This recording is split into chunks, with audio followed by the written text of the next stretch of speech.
Žmonės sako, kad vyrai nekalba. Dar žmonės sako, kad vyrai nekalba apie jausmus, išgyvenimus ir emocijas. Tėvai mus mokė sakydami, nežliumk, kentiek, nebūk kaip mažas vaikas. Bet juk mes irgi žmonės, tiesa. Sveikinusi su visais, kam įdomu išgirsti apie vyrų tėčių kitą gyvenimo pusę. Todėl pristatau jums podcastą Vyrai nekalba. Na ir turime pirmuosius mūsų dalyvius. Pirmasis yra Alanas Dzeranovas, TV laidų vedėjas, sveikos gyvensenos ir sporto treneris. Žiemą ežere yra praplaukęs net 15 metrų po ledu. Alanas augina 3 vaikus - Atėnę, Aurėją ir Asparą. Labas, Alanai. Labas, Evaldai, sveiki. Na ir antrasis mūsų dalyvis yra Nerijus Jasas. Teisininkas, Maltos ordino savanoris, aklųjų stalo teniso žaidėjas, konstitucijos egzamino tarp regos negalią turinčių žmonių nugalėtojas, pasveikintas net pačioje prezidentūroje. Na, o projekto Lietuvos garbė metu buvo net išrinktas metų optimistu. Nerijus žinoma yra ir tėtis, auginantis sūnų Adrijų. Labas, Nerijau. Sveiki. Tai sveiki dar kartelį, Alanai, sveiki, Nerijau. Malonu, džiugu jūs šiandien matyti čionais ir turime tikrai aibę įvairių klausimų, kuriuos norime su jumis padiskutuoti. Iš tiesų, Alanai, tave žinome visuomenėje kaip sportininką ir jau daug metų to užsiimi. Ir mano, iš tikrųjų, tokia įžvalga norėčiau paklausti, kaip tu sportininkas žinomas, ar tavo šeima nuo pradžių irgi buvo kartu su tavimi tokia sportiška, ar tu tuo pačiu ir užkrėtei savo šeimyną? Vat sportiškas šeima arba sportiškas tai tinkamas apibūdinimas, bet sportininkas tai nelabai. Nes sportininkas tai yra tas, kuris siekia rezultatų ir kuris dažniausiai net ir tą pačią sveikatą aukoja dėl sporto. Tai čia reikia atskirti. O aktyvumo entuziastas, sveikatingumo sporto, ne, arba kažkokia tokia, tai tinka. Tai labiau gal apie fizinį aktyvumą kalbėkime iš esmės. Tai atsakant į tavo klausimą, tikrai ne. Šeimos nepasirenki pagal kažkokį tai ten, žinai, ir vaikai irgi neateina su mintimi, kad jie tik tai visi dabar gimtų iš karto su būreliais, žinai, numatytais ir panašiai. Tu ateini su savo gyvenimo būdu, kuris irgi, tarkime, mano gyvenime atsirado šiek tiek vėliau, nors aš buvęs profesionalus krepšininkas, po to aš buvau mėgėjas krepšininkas, po to tik tai mano gyvenime įvyko tam tikri pokyčiai ir aš atradau sveikatingumą tą vadinamą, ne, ką mes turime daryti, kad mūsų gyvenimas būtų kokybiškesnis, ne, kaip mes turime sveikesnius įpročius į gyvenimą atsivesti. Ir sulig tuo, kai atėjo į mano gyvenimą, kai aš tuos dalykus atradau, po truputėlį natūraliai atrado ir mano šeima, nes, kalbėkime dabar bendrai, visi žiūrovai, kurie mūsų žiūri, Nerijus, tu pats, man pritarsi, jog, nori ar nenori, anksčiau ar vėliau mes vis tiek tai turime įsileisti savo gyvenimą. Ir geriau tai darykime savo iniciatyvą, rasdami to vidinio įkvėpimo ir motyvacijos, o ne išgirdę tai iš gydytojo, traumatologo, ar nedaug dievė reanimologo kažkokio nors, kuris sakys, ei, vyrutė, viskas, tu turi imti save ten kaip sakoma, už pakarpos ir pradėti daryti. Tai anksčiau ir vėliau pasibeldžia į tavo duris tai, ir tu tai įsileidi, pradedi tai daryti, matai, kad faina, į tave žiūri, kažkas gerai, ir užsikrečia ir šeima po truputėlį. O po to, žinoma, ir tas visas gyvenimas, ta buitis, jinai keičiasi šiek tiek ir ta šeima, atrodo, žiūrėk, sutampam kaip vienas, juk tai ir yra. Šeima yra pats stipriausias darinys, koks tai gali būti, ten viskas sulimpa ir ta sinergija tavo žmonos, visų vaikų energetika persipina ir tai duoda tada geriausią rezultatą. Tai šiai dienai taip, visi mes esame šiek tiek susijęs su aktyvumu ir suvokiame, kad tai yra viena didžiausių mūsų vertybių šeimos. Ne kiekviena šeima yra tokia sportiška kaip jūsų šeima, nes aš, kadangi tave seku, mes esam pažįstami daug metų, tai matau, visi pas tave šeimoje sportuoja. Sportuoja tu, sportuoja labai intensyviai žmona, sportuoja tavo vaikas ir kitas vaikas, nežinau kaip trečiasis. Ką tai jums reiškia? Matai kaip yra, iš tikrųjų, jeigu taip imti tą sportinę dalį, tą fizinį aktyvumą, kaip aš vadinu, jisai, kadangi yra apskritai žmogui privalomas biologiškai, nes mes atėję į šitą žemę judėti ir gulėti, bet mes negalime stovėti ir sėdėti. Tai yra 2 dalykai, mums yra jie nepriimtini. Tai mus žudo, o kitas dalykas mus skatina gyventi. Tai judesys iš esmės mūsų šeimoje yra visų pirma ateinantis iš tėvų, tai yra iš manęs ir iš Agnės, ir mes savo kailiu puikiai patyrėme ir supratome, jog judesys yra pats geriausias momentinį efektą duodantis veiksmas, kuris skatina tada daryti daug kitų dalykų. Tai siekti, dirbti, būti efektyviam, rūpintis, turėti energijos, nesirgti ir panašiai. Tai žodžiu, yra daug dalykų. Judesys tai yra tik tai vienas iš nedaugelio įpročių mūsų šeimoje ir apskritai, kalbant apie gyvenimo kokybės kažkokie tai kreivės kilimą, tai yra vienas iš elementų. Bet jisai duoda nerealų momentinį efektą, po kurio tu jautiesi laimingesnis, tavo šypsena veide, problemos lengviau įveikiamos, tu nori veikti, tu esi geresnės nuotaikos, tu esi stipresnis, tu esi, visokesnis. Tai mūsų šeimoje, sakykime, judesys, jisai būtent ir akcentuojamas taip, kad padarykime tai ir pamatysime, kaip po to bus faina, kaip mums visiems bus smagu. Tai va tą ir lemia tikriausiai vienas iš pagrindinių dalykų, kad tai ne tik tai yra tavo fiziologinės išvaizdos, raumeninės masės, ar ten kažkokių kitokių tikslų, ten svorio kontrolės kažkokia tai priemonė, bet visų pirma tai yra labai stipri priemonė siekiant tavo tą visą gyvenimą, visą buitį padaryti tokiu energingesniu, smagesniu, su polėkiu ir fainesniu tiesiog. Norime atkreipti jūsų visų dėmesį, kad Lietuvos gyventojai deklaruodami savo pajamas jau gali skirti 1,2% savo GPM fondui Mamų unija, kuris globoja vėžiu sergančius vaikus ir jų šeimas. Instrukciją, kaip tai padaryti, rasite svetainėje mamuunija.lt. Dėkojame jums visų vėžiu sergančių vaikų vardu. Kadangi mes, bent jau tie, kurie domisi sportu, kurie domisi galbūt tais sporto entuziastais, tame tarpe tavimi, galbūt kai kurie žino žmonės tave kaip sportišką žmogų, kaip laidų vedėją, kaip ten to, žinai, po ledu praplaukusį lietuvį. Ruonį, jo. Bet koks tu esi tėtis? Mūsų veiklos ir mūsų įpročiai tai yra tik tai nedidelė dalis iš tiesų. Tai va čia gali būti įkvėpimas visiems. Tai neužima mano dienoje viską. Ir aš tik tai tuo gyvenu. Ne, tai yra mano prisijaukinti įpročiai, kurie iš manęs atima labai nedaug dienoje iš tiesų. Bet visas gyvenimas, kuris yra buityje, vaikai, šeima, tai yra kas kita. Ir ten aš jau gyvenu absoliučiai tokį patį gyvenimą kaip ir visi kiti.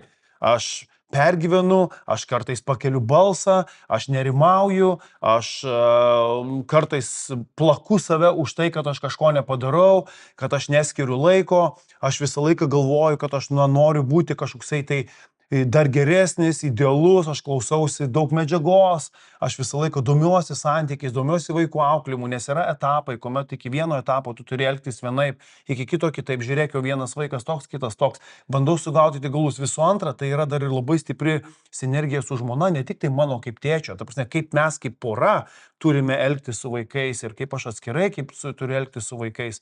Tai yra labai dideli iššūkiai, kurie žinoma, kad nėra sklandus ir ten yra visko, bet dažnai labai pagaunu save, kad aš per daug stengiuosi kažką tai daryti ir tai nebūtinai duoda naudos, todėl manau, kad ir daug kas gali taip save pastatyti į tokią vietą, kur mes lyg ir kažką tai atrodo darom gerai, bet tai neduoda rezultato. Ir man irgi taip yra. Ir aš galvoju, velnias, aš tiek įdedu pastangų čia ir tą, ir aną, ir va taip atrodo, čia turėtų viskas veikti, bet tu matai, kad neveikia. Todėl man pačiam savo toksai patarimas labai dažnai ateina, blemba, nesikišk, žinai, ten į tą jų gyvenimą, į tą vaikų. Nes tėčio pagrindinė pareiga, kaip bebūtų, yra maitintojas, yra lyderis, yra užkariautojas, ir yra tas aprūpintojas, šeimos, apsauga, šeimos tiksliau. Tai užsiimk šitom pagrindiniam funkcijom ir vaikai bus iš esmės laimingi. Vaikam yra tas toksai labai įdomus tėčio 10 minučių efektas. Reiškia, tėtis grįžta ir vaikam užtenka 10 minučių su tavimi praleisti laiko, pasidalinti savo įspūdžiais, pabūti, tu turi tiesiog skirti jiem tą 10 minučių. Ir jie viskas, tėtis grįžo, tėtis dabar mus apsaugos, tėtis šiandien namuose, aš galiu užsiimti savo darbais. Ir tu iš tiesų irgi turi tą paleisti ir tą suvokti irgi, kad vaikam galbūt tik tai to ir pakanka. Bet būdamas, neslėpsiu, griežtas, reiklus,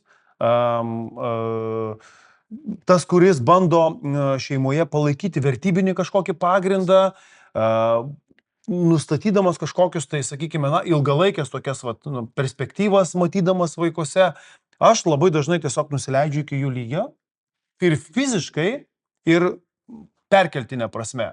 Perkeltinė prasme tai yra proteliu, O fiziškai tai realiai ant kelių pabandykite atsistoti, pabūkite vaikų lygiai, na, tarkim, ypatingai, jeigu tai yra mažesni vaikai. Viskas. Ir jie yra tavo, jiem labai faina, jiem jėga. Ir tada tu atrandi kalbą daug lengviau su jais. Ir kada reikia išspręsti kažkokį vieną ar kitą klausimą, tai labai, labai tai padeda. Ir tu tiesiog mokausi žiūrėti jų akimis ir mokausi dažnai pabūti jų ūgio lygyje. Ar mes kažką pramogavom, ar kvailiojam, ar žaidžiam. Tai tėtis aš esu ir pakankamai toksai, na, tėčio vaidmenyje, kaip mes visi įsivaizduojame, kad tėtis turi būti vat, kažkoks autoritetas, ne, ten sūnui, ten kitiem labiau toksai vat, prižiūrėtojas, ten apsaugą garantuoti, kažkokią aprūpinti ten šeimyną ir panašiai. O iš kitos pusės aš esu kvailiojantis, besimaivantis labai dažnai, prajuokinantis visus. Ir tai yra irgi labai svarbu. Ir nesvarbu, kad tu galbūt, gal aš turiu tas savybės, galbūt būdamas kažkoks ekstravertiškesnis, teatrališkesnis. Ne, visi mes tėčiai esame savo vaikams, va tokie, kokie esame. Ir jie jūs priims, ir jūs tiesiog paleiskit save ir ten kvailiokit su jais. Ir tai bus pats fainiausias dalykas. Kiek daug dalykų pamačiau savyje, klausydamas tavęs. Nu va, tai norėjau tavęs klausti, ar tu pas tave netaip yra? Nu, panašiai turėtų būti. Žinai, pas mane įvairiai. Aš irgi iš tikrųjų labai fylinu tave, sakydamas, kad griežtas. Aš esu griežtas tėtis. Ir tuo pačiu aš stengiuosi suprasti, kaip jaučiasi pats vaikas. Ne, aš stengiuosi pamastyti, kaip jisai. Ir aš būna kartais pagaunu, kad aš kažką pasakau ir po to sėdžiu savo ir galvoju, kaip aš matau situaciją ir kaip tą situaciją mano vaikas. Mato mano vaikas. Ar mes matom skirtingai ar vienodai. Ir aš kartais pagaunu save, kad jisai biškelį kitaip mato. Kad galbūt jam reikėjo ar dėmesio kažkokio mano tuo metu ar panašiai. Galbūt aš tuo metu kažkaip ten dirbau ar panašiai.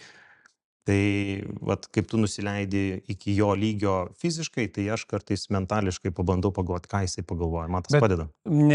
Pritarsi man, jog mes iš tiesų labai dažnai pamatome tas pačias situacijas, tas pačias stadijas, kur ir pas mus vaikystėje buvo. Reiškia, tai kartojasi, nesvarbu, kaip keičiasi technologijų pasaulis, požiūriai, spalvos ir visa kita, bet mes vis tiek einame labai panašius dalykus, todėl juos suprasti nėra labai sudėtinga iš tiesų. Tiesiog vat, kartais tos aplinkybės truputėlį kiša koją. Pritariu. Nerijau, tavo šeimos istorija šiek tiek kitokia negu mūsų girdėto Alano pašnekovo. Jūsų šeimą užklupo liga ir netgi 2 kartus. Gal galėtum pasidalinti, kas įvyko ir tikriausiai pradedant nuo vaikystės? Tai iš esmės, kai aš buvau 1 ar 2 metų, mano tėvai pastebėjo, kad su mano akim kažkas yra negerai, jos buvo kažkokios kitokios. Ir nukreipusius pas daktarus tiesiog nustatė, kad tai yra retinoblastoma, kitaip vadinama akies augliu. Jisai buvo įaugęs į akies nervą ir tuo laikotarpiu gydymo nelabai kokio buvo. Ir labai greitai tai išplito ir į kitą akį ir tiesiog reikėjo priimti sprendimą ar bandyti tiesiog taikyti paprastą chemoterapiją, kokia tuo metu buvo prieinama, ar tiesiog operuoti akis. Ir saugiausias variantas buvo tiesiog operuoti akis ir jas pašalinti, kadangi auglys tai yra piktybinis ir jis labai greitai gali išplisti tiek į galvos smegenis, tiek visur kitur. Tai šiuo atveju buvo priimtas toks sprendimas, tai realiai galima sakyti, nuo 2 metų aš nematau visai, tai visą gyvenimą taip ir pragyvenau, realiai net neprisimenu, kas yra tas matymas, tai net neįsivaizduoju, kas tai yra ir visą gyvenimą taip ir augau ir mokiausi, ką žinau, gyvenau, stengiausi judėti priekį, mokytis tiek pats orientuotis mieste ir panašiai. Ir tiesiog galbūt net negalvojau, kad, naiviai galbūt tikėjausi, bet negalvojau, kad kažkada vėl teks su tuo susidurti. Ir gimus vaikui pasirodo, kad dar net 1 mėnesį, kadangi jisai gimė šiek tiek anksčiau, tai vaikams priklauso po mėnesio akių patikra ir būtent patikrinant akis, daktarė nustatė, kad vienoje iš tų akių matosi lyg ir būtent to auglio židinys. Ir paskui jau po kiek laiko buvo patvirtinta, kad iš tikrųjų. Ir tai reiškia, kad vaikas gavo grinai tokią pačią ligą kaip ir aš. Nerijau, kaip pats tuo metu tu pasijutai, sužinojęs, kad tavo vaikas tam tikrą prasme pasiekė tavo pėdom, netgi per mūsų pačių tą tokią. Tu aš tikiu, kad nenorėjai, nesvajojai apie tai, bet sužinojęs, ką tu jautėjai. Na, iš pradžių buvo sudėtinga, šioks toks šokas, nes kaip ir nesitikėjom, atrodė, kad neturėtų gal nieko būti. Tai iš pradžių šokas, galbūt kažkiek baisu, nes nesinori savo vaikui linkėti tokio pat gyvenimo kaip aš. Nu, atrodo, nebuvo jisai blogas, negaliu aš skųstis ir panašiai, bet vis tiek savo vaikams nori geriausio ir norisi, kad jiems viskas būtų tvarkoje ir viskas būtų idealu. Tai bet tiesiog po kiek laiko nėra nieko neišspręsi, tiesiog sėdėdamas namie, liūdėdamas ar ten grauždamasis ir panašiai, pradėjom ieškoti galimybių, kaip galima šitai sutvarkyti, ar yra kažkokių būdų. Ir tiesiog atradom, kad yra gydymas Šveicarijoje, kur jau keletas iš Lietuvos vaikų tenai važiavo ir gydėsi. Ir toj pačioj ligoninėj taip pat sakė, kad yra būtent tas gydymas Šveicarijoje ir tada pradėjom būtent judėti tą linkme. Reikėjo Lietuvoj poros chemoterapijų, nes reikėjo laukti, kol vaikas priaugs, kad svertų 5 kilogramus, bet per tą laiką, aišku, ir auglys nemiega, jisai tenai auga, tai tokiu atveju Lietuvoj turėjo būti taikomos chemoterapijos. Tai jam pakankamai sudėtinga irgi tai žiūrėti, kai dar pusantro mėnesio vaikas, bet jau prijungtas prie visų šitų aparatų ir jam lašinama būtent ta chemija. Bet pakankamai geras rezultatas buvo viso šito. Ir tada jau, kai priaugo 5 kilogramus, išvykom į Šveicariją. Tai šiuo atveju irgi su mamų unijos pagalba esam dėkingi mamų unijai ir taip pat žmonėms, kurie aukojo pinigus, kad galėtume mes vykti būtent tą Šveicariją ir gydyti savo vaiką. Aš galiu užduoti klausimą, Nerijau? Jo, žinoma. Nerijau, man labai svarbi tokia tėčio tavo emocinė būsena tuo atveju, kada prasideda tas aplinkos gailestis, žinai, kada visi siunčia tiek daug gailestingumo, oi ten taip, ten mes palaikom, ten ana, kaip tą dalyką atlaikyti, priimti, ar gal to atvirkščiai nori atstumti, gal to nereikia. Mums kaip vyrams mes kartais, žinai, norim imti ten patys daryti visko. Ar vis dėlto tai buvo, labai svarbu? Kaip tave tai, ar tai neatstuminėjo, ar atvirkščiai tavo emocija sakė, kad jo, man reikia tos išorinės energijos kažkokios? Na, jos kažkiek reikėjo, tai žinom, vis tiek yra tas toksai laikotarpis, kai reikia. Na, aišku, svarbiausia iš pirmos pusės tai yra iš savo šeimos palaikymas, iš tėvų ir iš giminių ir panašiai. Tai yra labai svarbu. Ir tuo pačiu ir iš kitų žmonių, nes iš kitos pusės buvo tuo laikotarpiu tam tikras, galima sakyti, kaltės galbūt jausmas, nes kadangi vaikas ligą paveldėjo nuo manęs, tai atrodė, kad kažkiek tai yra per mane, tai vien su tuo reikėjo susigyventi, tai tas kažkiek palaikymas, taip, jisai reikalingas buvo tuo metu. Gailesčio tai galbūt ne, bet tiesiog, kad palaikymas, kad sėkmės ir panašiai, kad palaikom jūs ir visa kita, tai svarbu buvo tuo metu. Nerijau, aš noriu papildyti šiek tiek Alaną. Pirmos akimirkos, kai jūs sužinojote apie sūnaus paveldėtą turimą ligą, kokių veiksmų jūs ėmėtės iš esmės tuo metu kartu su žmona?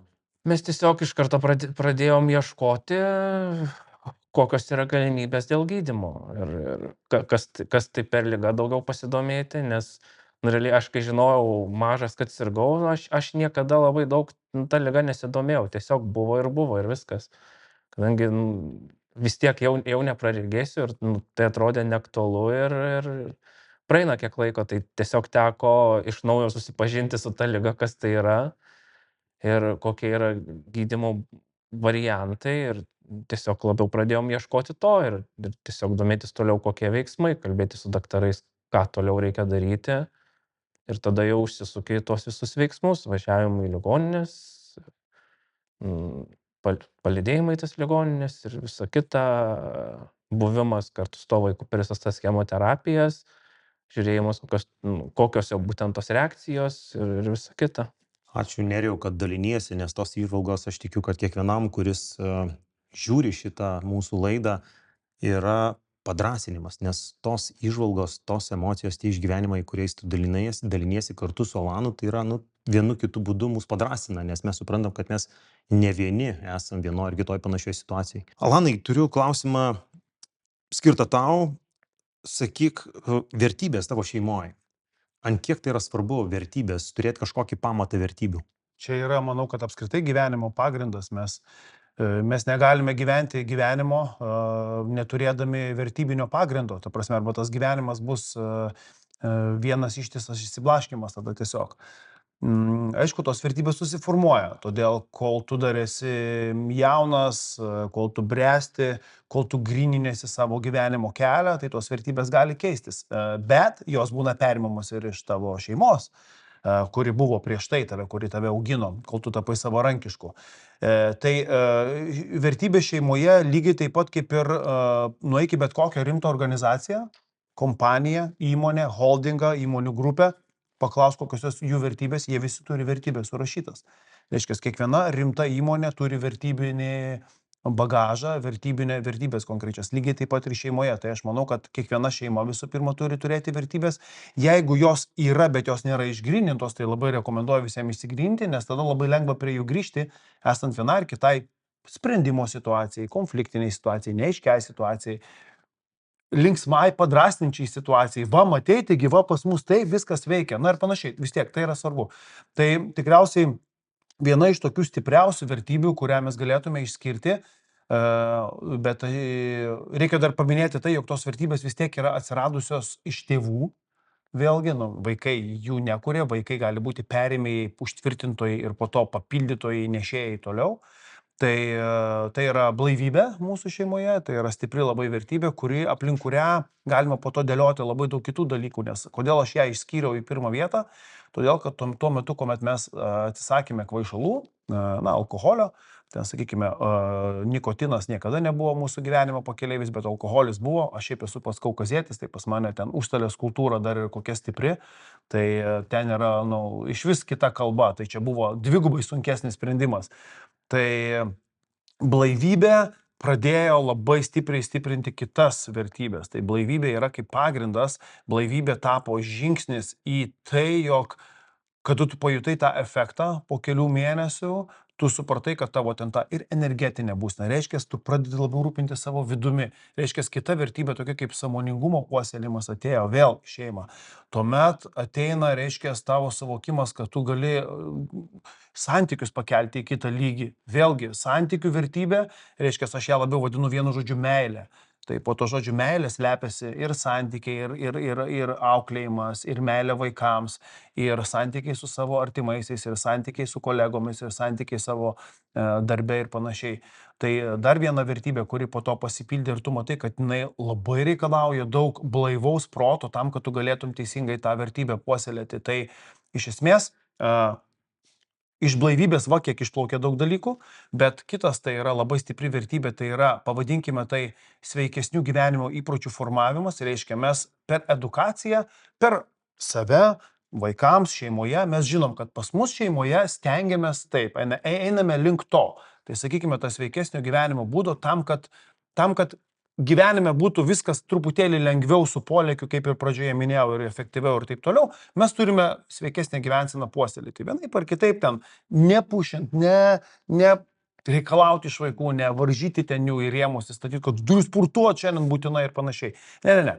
Per edukaciją, per tokį bendrą foną, sakykime tą. Labai stipri vertybė yra sąžiningumas. Mes su žmona irgi stengiamės, tiesiog būti maksimaliai sąžiningi visur viskame, ta prasme, nes mes labai tikime ir karma, ir visais kitais dalykais, ir mes žinome, kad nesąžiningumas atsisuks, tai todėl tas turi atmesta yra visiškai, tai stengiamės tai lavinti ir vaikų gyvenimuose ir aplinkoje mūsų, kad jie ir mokykloje elgtųsi taip, ir darželėje, ir tarp savęs, kuomet santykiauja broliai su sesėm ir panašiai sąžiningumo principas. Tai tikriausiai šitie. Na ir tokia viena irgi labai stipri vertybė, kurią mes, kaip sakyti, transliuojame ir verbališkai, tai prasme, kalbame, tai yra humoro jausmas, ta prasme, būti linksmais, žvengti, juoktis, vienas iš kito lengvai patraukti per dantį, pamėgdžioti kažką tai truputėlį, pasimaivyti ir tiesiog skleisti gerą nuotaiką. Ir kada mes susidurime su kažkokiu tai, kažkas tai ten yra blogos nuotaikos, nelys prie manęs, nenoriu ir mes bandome prajuokinti, mes visą laiką prisiminame, ei, mes esam linksmi, mes per linksmumą pakeliam energetiką, mes visai kitaip pasikeičiam. Vėlgi, paakcentuojam, tai todėl vertybės tai nėra vien tik išgalvotas dalykas, na ir mes dabar gyvename jomis. Jas reikia ir komunikuoti, ir priminti, ir rodyti ir panašiai. Tai labai plačiai apie tai atsakiau, bet manau, kad išgirdai. Pirmas, tai ką norėčiau paklausti, gal apie tas vertybės trumpai. Kadangi šeimoje, kiekvienas iš jūsų, tai yra tėtis ir mama, šeimoje jūsų pasiėmėt vertybės iš savo šeimų. Jo. Ir atsinešėt tas vertybės į jūsų dabartinę šeimą. Klausimas, kiek tose vertybėse yra tavęs? Nes ir mama kūrė vertybės, ir Jo. jas puoselėja daugiau mažiau ir tėtis. Klausimas, kiek tavęs yra šitose vertybėse šeimoje? Tai aš sakyčiau, kad aš esu tose vertybėse labiau kaip vykdytojas. Tai yra kūrėjai, nu kaip ir politikoje, ne, yra legislatyvinė ir egzekutyvinė valdžios. Tai aš esu to egzekutyvinėje valdžioje, tai mano pareiga yra galbūt pabandyti sukurti sąlygas, priminti, sekti nurodytų kelių, sukurti kažkokį tai įsivaizduojamą planą. Nu ir va tai, ką aš pasakojau, tai ką tu iš mano lūpų išgirdai, tai labiau aš ir kalbėjau per save. Jeigu tu paklaustum Agnės, Agnė galbūt pavardintų, bet jinai tada labiau kalbėtų apie tą emocinį foną, apie tą kažkokį ten tą, kaip jinai, vat, kaip gimsta, kaip susikuria. Tai va, jinai yra ta kūrėja tokia. Ta mano labiau vaidmuo tose vertybėse yra galbūt to tokio, kaip čia dabar taip gražiai įsireiškus, nu, prižiūrėtojo, puoselėtojo, planuotojo. Lakoniškai šnekant. Lakoniškai šnekant, jo. Bet žinoma, na, kaip ir minėjau, mes esame ten. O kalbant apie mano šeimą, iš kurios aš atsinešiau, tai tikriausiai, na, neslėpsiu, daugiausiai aš atsinešiau į dabartinį savo gyvenimą ir savo gyvenimo būdą ir šeimą, tai matyta tokį logiškumą, racionalumą, nuoseklumą, tvarką, taisyklę kažkokią vieną kitą, nuo kurių aš stengiuosi truputį bėgti, nes pas mane to buvo per daug, aš labai žemė buvau stipri. Tai man truputį pakilt nuo jos reikėdavo. Ir čia Agnė labai pasitarnavo. Bet jūs papildot vienas kitą, gaunasi, Agnė įneša vieną jang, tu atneši kitą jing ir tuo pačiu papildot vienas. Ir dar kas įdomu, 15 metų esam vedę ir supratau, kad neįmanoma pakeisti, nei Agnės ten aš, ten galiu kartot, ką nori, kad, vat, nu, pažiūrėk, juk tai yra paprasta. Ir tai buvo maždaug ties 5 vedybiniais metais, kuomet tu supranti, kad kodėl, kas per bairį, tada pykčiai atsiranda, tu tada kabinėjasi, o paskui vėliau tu supranti, kad, ei, kamon, seniai, paleisk, tu rūpinki savo reikalais, jinai savo ir visą tai atneš tie 2 skirtingi poliai harmonijos ir laimės į šeimą, aišku, jeigu ten puoselėsi dar ir kitus dalykus, bet iš esmės, tai va, tai kažkaip taip. Ačiū tau už tavo įžvalgas, jos tikrai mane patį jau inspiruoja, galvoju, tam tikrus momentus, suprantu, darau taip pat, kitus dalykus gal darau Faina panašiai. pasitikrinti kartais, nebūna.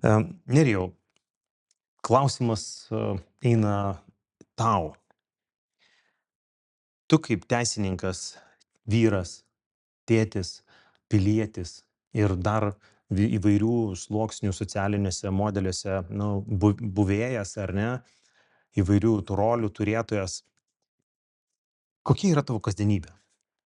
Kadangi jūsų šeima yra labai panaši, nes jūs vienyje vienas dalykas, tai yra regos kažkokia negalia, ar ne? Ir kokia jūsų kasdienybė, ypač tavęs, tavo kaip tėčio šeimoje kasdienybė? Aš dar labai atsiprašau, Evaldą, truputį pertrauksiu, bet iš principo, kada girdėjau pradžią pačią ir man tas žodis, kai jį prezidentūrai apdovanojo, tai aš pagalvojau, jis prezidentas turėtų būti realiai už savo nuopilnus, už tai, ką jis padaręs, kiek pasiekęs yra, kad tai man buvo, wow, aš buvau žiauriai nustebęs. Tai dabar laukiam tavo kasdienybės, pasakok.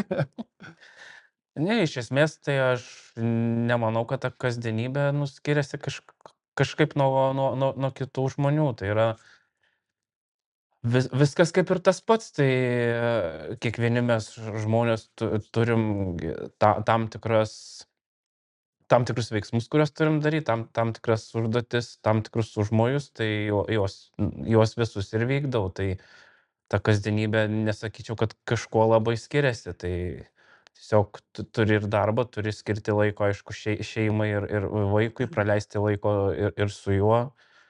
Ir taip pat prisidėti prie auklėjimo ir viso kito. Bet iš esmės nesakyčiau, kad tai labai kažkuo skiriasi nuo kitų žmonių.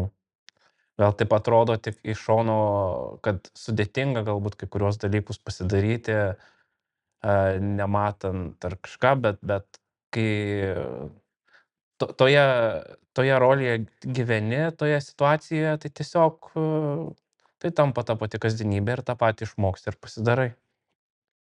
O kokios jūsų šeimoje, vadinkim, dažnesnės problemos arba iššūkiai toj kasdienybėje atsiranda? Nes vis tiek kasdienybė jūsų yra šiek tiek įtakojama tų momentų, kurie susijęs su sveikata.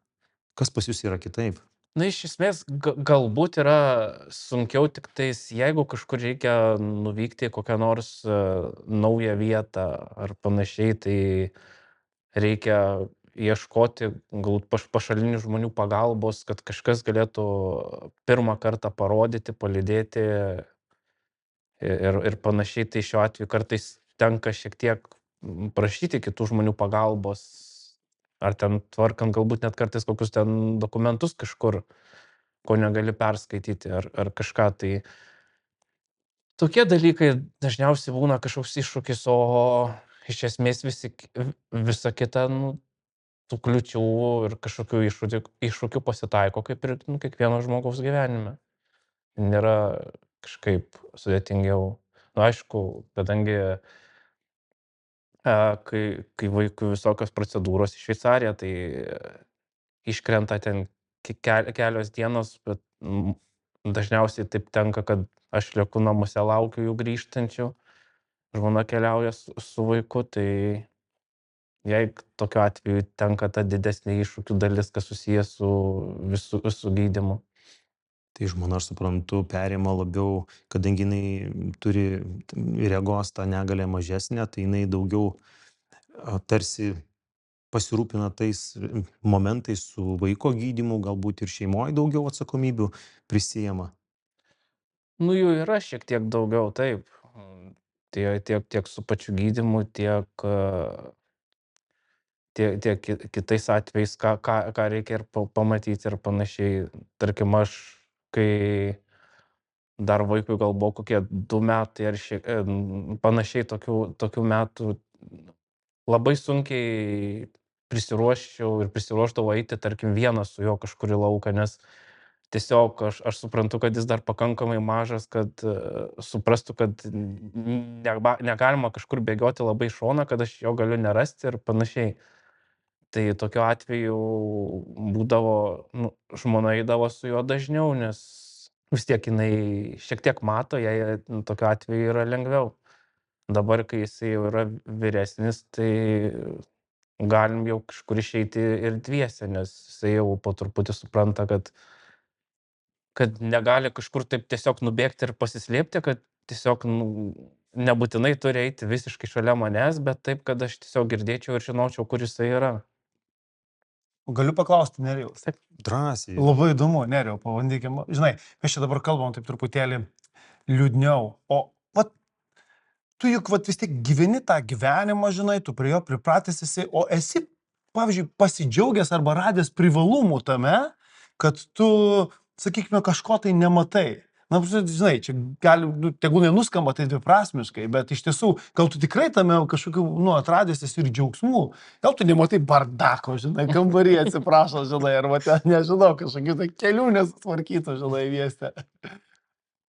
Taip, tiesiog dabar tai turbūt taip greitai tų tokių ar privalumų, ar juoko tuo atžvilgiu neprisiminsiu, bet iš esmės tiesiog, nėra taip, kad sėdi ir liūdi ir galvoju, kaip liūdna ir kaip gaila, kad aš nematau. Tiesiog Aš esu prie to pripratęs, aš kaip ir minėjau pačioj pradžioje, aš net nelabai įsivaizduoju, kas yra tas matymas. Tai man nėra taip, kad aš labai čia dabar norėčiau matyti ir panašiai, manęs net kažkada taksistas paklausė, ar aš norėčiau matyti, tai aš sakiau, kad nežinau, reikėtų gerai turbūt pagalvoti, nes tai būtų labai daug naujų iššūkių, nes tektų viską pradėti mokytis, kaip vaikui nuo kūdikystės, nes nebus taip, kad tau, tarkim, sutvarkytų tą regėjimą ir tu iš karto viską taip matai. Tu turėtum išmokti vėl nuo pačios tos pradžios, nuo prieblandos, nuo spalvų, dar, tai būtų labai ilgas laikotarpis ir tada kartais klausimas, ar tiesiog man to reikėtų, ar man yra gerai taip, kaip yra. Tiesiog aš pripratau prie to. Nerijau, dabar vėlgi galvoju, mes įpratę matyti tėčius su vaikais, einančius į kiemą, einančius į kino teatrą, žaidžiančius ten kokius žaidimus ir panašiai. Pas jų šeimoje kažkiek skiriasi, nes į kiną, aišku, vaiką galima nusivesti, ar ne, jūs nematot. Klausimas, koks tu tėtis esi ir kaip jūsų tas santykis su vaiku, tavo konkrečiai kaip tėčio santykis su vaiku yra kitoks, ypatingesnis nuo tradicinio tėčio, kuris mato. Aš taip nesakyčiau, ta prasme, kad jeigu nematai, tarkim, kad negalėtum eiti ir kino teatrą ir panašiai, aš taip pat domiuosi tiek filmais, tiesiog, kad reikia labiau suprasti galbūt iš klausos, kas tenai vyksta ir pripranti ir tada supranti iš to viso bendravimo, kas vyksta filme, iš garsų ir Vizualizuoji, panašiai. Taip, ir tada tu supranti, nes tarkim aš domiuosi tuo pačiu ir krepšiniu labai daug ir tarkim irgi tenka tiek arenoj žiūrėti, tiek žiūrėti, sakysiu, kadangi taip patogiau, mes įpratę naudoti šitą žodį, tai tiek per televizorių ar per kompiuterį.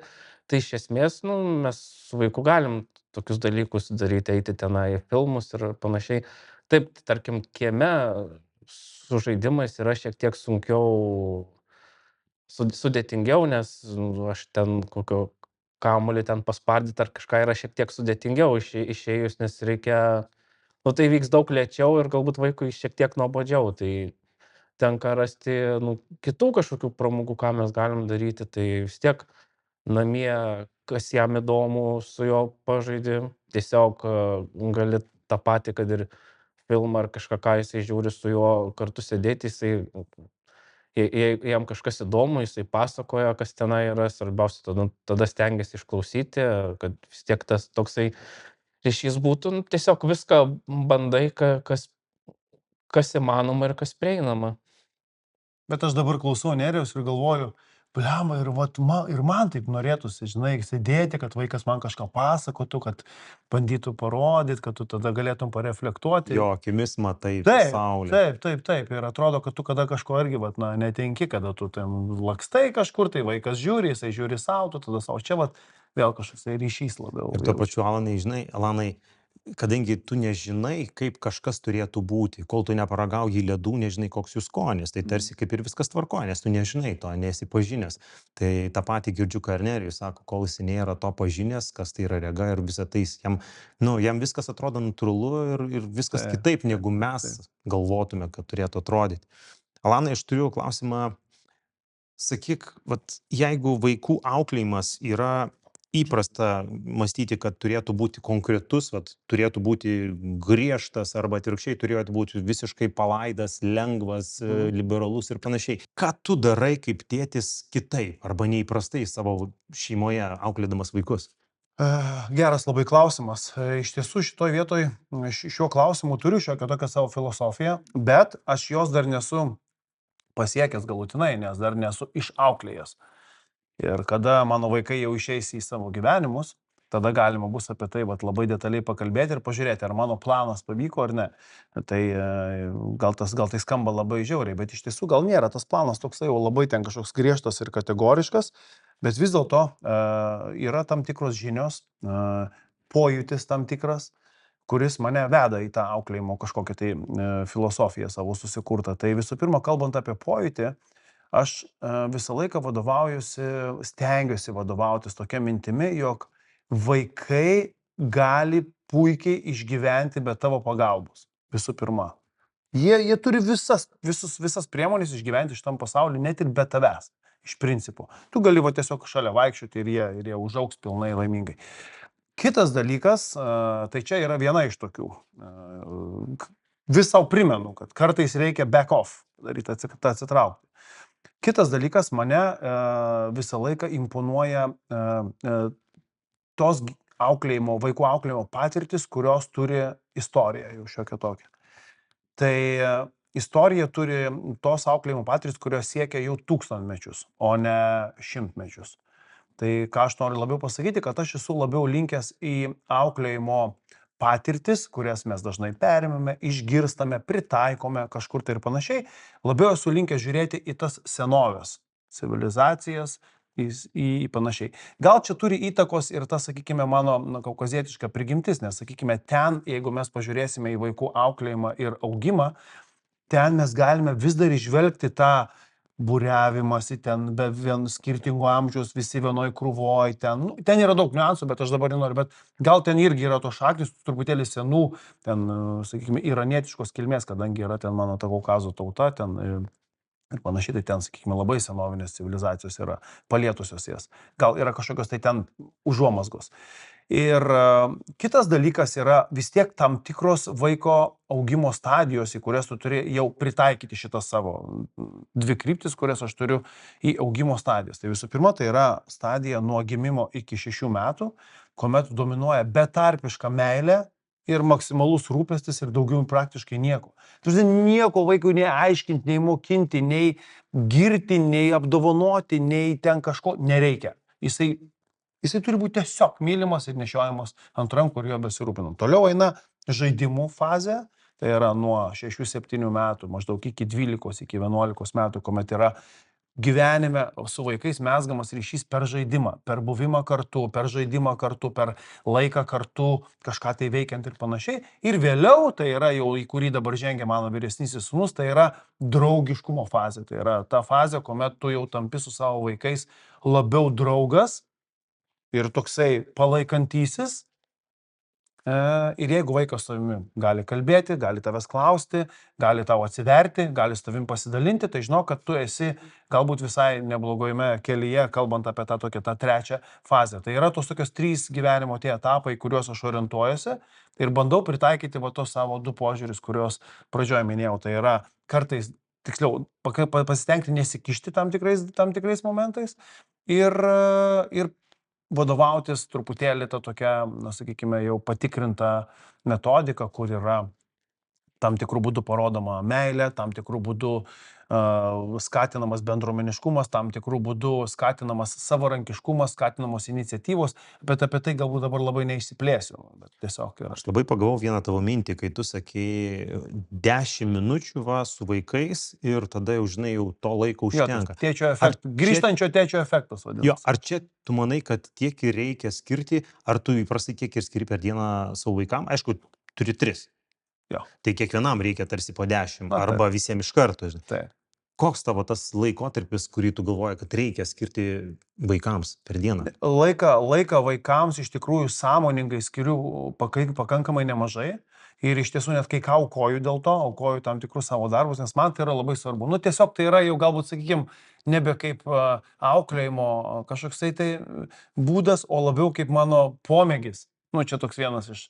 Mano viena iš veiklų yra laikas su vaikais ir pasistengti jį praleisti maksimaliai daug, nuvežti, atvežti, pabendrauti, pabūti, nueiti pakasyti nugarą, paskaityti pasaką, pasėdėti, pakalbėti apie aktualijas mokykloje, apie panas, apie visokius kitokius dalykus ten su paaugliu ir panašiai. Tai yra visi tie dalykai, jie yra sąmoningai daromi, kai kada tikrai ilgiau, bet kalbu apie tą 10 minučių efektą. Ne, nebūtinai. Aš tiesiog sakau, kad to gali pakakti iš principo. Jeigu taip kalbant evoliuciškai žiūrint, iš tų vėl patirčių ir iš tų daugybės, sakykime, šeimos psichologų pozicijų, to gali užtekti realiai. Kada tu grįžti į namus, yra mamytė, kuri ten pasirūpinusi visą aplinką ir visko kitų, ir grįžta tėtis ir visiems, grįžo tėtis. Nu ir ten pasidalina įspūdžiais, viskas, tėtis yra ramu iš serijos taip. Bet mano atveju yra, ne, truputį daugiau. Jo, skiriu to laiko. Bet to 3 vaikai, kaip ir sakai, tai minimum pusvalandis jau, o bendrai per dieną tai gaunasi gal kelios valandos jo laiko kartu. Nes aš stebiu, žinai, tave ir matau, kad ganėtinai nemažai laiko leidi. Taip. Vėlgi, negaliu pasakyti tiksliai kiek, bet matau, kaip su vyresniuoju, jisai krepšį, kamoliai driblinguoja, žinai, kai jisai ten tos pratimus visus crossfitinius daro, kai jisai ten sportuoja, eina su tavim kartu ir su tavo tėčiu į pirtį, tuos visus dalykus aš matau ir suprantu, kad, nu, tas laikas yra leidžiamas, nu, vėlgi, daugiau mažiau, bet tu tą dėmesį tikrai akcentuoji. Aš kartais ir paprastai pagalvoju, velnės, nu, Asparui liko 5 metai ir jau savarankiškas, Aurėjai liko 8 metai, jau tas laikas žiauriai greitai bėga. Nu, ir viskas, paskui ten jau galėsi savo ten, žinai, šlepetės visą laiką vienodai pasidėti prie lovos ir viskas. O dabar kol kas, kol turiu galimybę, tai, o kalbant apie 3 savo mergytę 6 metų, tai ten nereikia laiko kartu. Ten pats laikas susiranda, ten ateina ant kupros, užsilipa, viskas tęti. Pasiima Tu dėmesį. arkliukas, davai varom. Nu, ten tiesiog reikia prisitaikyti prie. Arba, nu, tas nusileidimas, nusileidė ant tokių lygių. O šuniukas, arkliukas, o kad lenktynių pagauk su šuniu ten. Viskas, easy. Nerijau, kiek tau pavyksta atrasti, skirti laiko savo mažajam, tuo metu, kai jisai yra namuose, kai ne ligoninėse ir ne gydymuose? Aš stengiuosi tarsi tiek, kiek įmanoma. Tai ir irgi būna įvairiai, kaip ir minėjo Alanas, kad kartais jiems tiesiog nereikia, tai tokiu atveju tai ten labai ten nelendi, jie užsiema savo dalykais, žaidimais ar kažką, ar ten kartais su mama, bet jeigu jis kviečiasi tave, einam žaisti, ten einam kažką daryti, nežinau, gaudynių, ar ten pamėtyti į krepšį, nes namie turi vaikišką būtent. Tai tiesiog tada eini ir užsiemi, tai tuo pačiu yra tas toksai jau, nežinau, kaip tradicija, kai aš grįžtu, tai va irgi atbėga, pasitinka, pasisveikina. Čia yra pats nuostabiausias momentas. Taip, šitas ane, Evaldai? Apsikabina tikriausiai. Taip. Evaldas irgi, manau, paliūdės. Kai ateini namo ir jie ten įsibėgėja tėtis. Taip, pamato ir tada triukšmas iš karto tėti ir Jo, tada jo. pribėga, apsikabina. Ir tai visada labai smagu. Tai ir po to, jeigu pats esi namie, jis iš kažkur grįžta, tai tada irgi ateini, tada tu jau ateini pasisveikinti su juo, kad būtų būtent tas ryšys. Ir tiesiog, kiek jau įmanoma to laiko, tai stengiasi skirti ir praleisti su juo. Turiu ko gero tokį paskutinį klausimą, kuriuo mes kulminuosime mūsų laidą, nebent kiltų kažkokių dar papildomų klausimų. Pasvajokime. Pasvajokime. Vienas dalykas, kurį jeigu mes galėtume gyvenime pakeisti, ką mes kiekvienas pakeistume savo gyvenimuose, jeigu tai būtų galimybė. Fantazuokime. Nerijau. Iš tikrųjų, kai pagalvoju, aš net nežinau, ar ką nors labai keisčiau. Aš manyčiau, kad kiekviena patirtis, kiekviena situacija kažko tavęs gyvenime išmoko. Ir tu kažką supranti, suvoki kitaip, pradedi galvoti ir tai susideda į tą bendrą bagažą patirties. Nes tarkim, aišku, būtų smagiau, kad vaikas tikrai nebūtų sirgęs ta liga ir gimtų sveikas ir gyventume tiesiog tvarkingai ir panašiai, bet tiesiog jeigu tai įvyko, tai reiškia, kaip ir buvo tai lemta, tai galbūt irgi tai kažko išmoko. Kaip aš sakiau, kai mano tėvai susidūrė su ta liga, kai aš sirgau mažiukas, tai tu niekada galbūt nesusimastai, kaip tėvai tuo metu jautėsi ir kaip jie jaučiasi kiekvieną dieną tave matydami, kaip jiems buvo sunku paauglystėje ar jau sulaukus pilnametystės tave paleist, būtent nematanti, kaip mama pergyvendavo, skambindavo, kaip tu šiandien nuėjai į universitetą Vilniuje, nes aš net ne iš Vilniaus, tai kaip tu vaikštai tomis gatvėmis vienas ir panašiai. Tai tas toksai ir dabar, kai tas vaikas, mūsų vaikas susidūrė su šita liga, tai, nu, supranti, nu, ką turėjo tie tėvai jaustis, nes tu pats tu pajauti tą visą dalyką. Tai aš manyčiau, nu, daug dalykų galima norėt pakeisti, kad būtų geriau ir panašiai, bet vis dėlto sakyčiau, kad visa tai susideda, nu, į tą bendrą bagažą ir viską, ką gyvenime patyrei, nu, tas yra reikalinga. Labai išmintingas požiūris. Alana, ir su juo sutinki? Visiškai norėjau antrinti, iš karto pasakyti, kad jo, mes galime svajoti nebent taip labai žaismingai tiesiog, bet iš tiesų nėra ką norėti čia svajoti pakeisti. Visi mes turime savo likimus, ateiname į šį gyvenimą su tam tikromis užduotimis. Vienareikšmiškai mes turime atrasti savo pašaukimą, mes atsinešame į šį gyvenimą savo pinigus. Aš irgi tuo labai tikiu ir mes turime tiesiog veikti. Ir jeigu mes nesėdėsime ant sofos ir netinginiausime, viskas dėliosis taip, kaip tau ir priklauso. Jeigu tau priklauso eiti per gyvenimą su šiek tiek daugiau iššūkių, negu kaip Instagrame atrodo, kitiem jų nėra, tai tu ir esi šiek tiek su daugiau iššūkių ir tu tau turi susikurti malonumą, pomėgius, mėgavimąsi tą visą ir laimę per tuos iššūkius. Jo, mes turime vis tiek mokėti susikurti tą laimę kažkokią tai. Bet to nepamirškite, kad laimingas žmogus yra ne tas žmogus, kuris kažką tai daug turi. O laimingas žmogus yra labai paprastas atsakymas, gali nustebinti. Laimingas žmogus yra tas, kuris į kraują išskiria daugiau laimės hormonų. Ir jeigu tu gyveni taip, kad tau tam tikros gyvenimo situacijos, čia išskiria serotoniną, nes tu apsikabini kažką, tai gauni bučkį. Čia išskiria dopaminą, nes tu gauni kažkokio tai gero hormetinio streso teisingo. Čia išskiria endorfinų, nes tu kažkur pajunti kažkokią tai euforiją ar kažkom pasimėgauji ten nerealiai. O čia galbūt ten, koks ten dar ketvirtas, ten tas laimės hormonas. Ir kažką apdovanojimą gauni, ne? Reiškia, kuo mes daugiau tokių situacijų turime, tuo mes esame laimingesni. Čia yra laimingo žmogaus apibrėžimas, o ne ten kažkoksai tai, kuris kažką pasiekia, statusas, karjera ir taip toliau. Aš dar čia pagalvojau prieš kalbėdamas apie save kaip apie tėtį, kokį aš turiu tą tikrai labai stiprų iššūkį. Čia aš taip didėstau, kad atrodo pas mane taip sudėliota, aš bandau čia žiūrėti, kažką tai daryti. Aš labai noriu kištis iš tikrųjų, aš gal to nepaminėjau, aš žiauriai su savim dirbu, kad aš nesikiščiau ten kažkur, tai man norisi kontroliuoti, pasakyti, užbėgti už akių, užbėgti už aną, labai. Tai šitas yra vienas mano didžiausių iššūkių, su kuriuo aš kovoju, kad, pasistengti, nedaryti to, viskas gerai išsispręs, arba patys išspręs ir panašiai. Tai šitas... Tada nebus per mažai laiko skirimo tavo vaikam, jeigu tu paleisi juos. Ne, aš turiu omeny galbūt nebandyti visko labai dramatizuoti, žinai. Skirk tą laiką, bet skirk į laiką smagiai, arba tikslingai, arba protingai, arba edukuojant, bet norisi įsikišti kažkur, tai tu ten taip, tu ten anaip, tu ten nukreipti kažkur tai tą kryptį parodyti. Tai mane Agnė nuo šito labai bando sustabdyti ir teisingai labai daro. Dabar apie tas svajonės pabaigai. Vis dėlto, jeigu taip pasvajotume taip žaismingai, tai galbūt aš pasvajočiau, kad vis dėlto šeima išliktų pati didžiausia vertybė visiems, nes labai dingsta šeimos noras turėti šeimą. Atsiranda mada gyventi vienam, nes tai yra patogu. Mes turime wow gyvenimus, dabar žiūrėk, mes galime keliauti, paslaugos, viskas technologinė pažanga, galimybės, santykiai nerūpestingi, jie yra taip lengvai prieinami, kad yra labai apsimoka gyventi vienam iš principo. Tai šeima labai stumėsi taip į antrą planą, tai aš vis dėlto toks pasvajočiau, kad tai būtų toksai būtinas, nebūtinas, bet toksai, sakykim taip, būtinas toksai, sakykim, evoliucinis procesas. Tada aš dar pasvajočiau, kad nebūtų tarp žmonių neapykantos.